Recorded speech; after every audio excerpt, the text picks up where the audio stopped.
మన ఇంటికి ఎవరైనా స్పెషల్ గెస్ట్లు వస్తూ వాళ్ళు కనుక నాన్ వెజ్ తినరు అంటే వాళ్ళ కోసం ఈ కర్రీని చేసి పెట్టండి, పక్కా ఫిదా అయిపోతారు. మీరు చేసిన ఈ రెసిపీ కోసం కొన్నాళ్ళు చెప్పుకుంటారు. పన్నీర్ క్యాప్సికమ్ కర్రీ అండి. టేస్ట్ అయితే మామూలుగా లేదు. అతిథి దేవో భవ అంటారు కదా, ఇంటికి వచ్చిన వాళ్ళకి కడుపు నిండా అన్నం పెడితే వాళ్ళు పాజిటివ్ ఎనర్జీని ఇంట్లో వదిలేసి వెళ్తారంట. సరే మరి ప్రాసెస్ లోకి వెళ్ళిపోదాం. ఒక మిక్సీ జార్ లోకి ఉల్లిపాయల్ని 2 టమాటాలను యాడ్ చేసుకుని, ఇక్కడ జీడిపప్పు ప్లేస్ లో గసగసాలను యాడ్ చేస్తున్నాను. మీ దగ్గర ఉంటే జీడిపప్పును కూడా యాడ్ చేసుకోవచ్చు.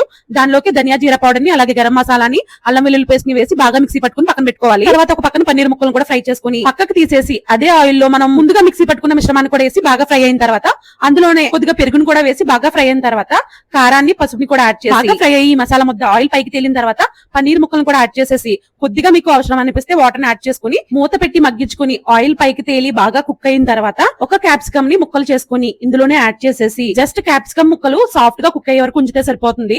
ఎక్కువ ఉడకన అవసరం లేదు. దగ్గరికి ఇలా ఎగరబెట్టి బగారాన్నంలో గానీ, బిర్యానీలో గానీ, రైస్ లో గానీ, చపాతీలో గానీ సూపర్ అంటే సూపర్ కాంబినేషన్. ట్రై చేయండి, సబ్స్క్రైబ్ చేయండి.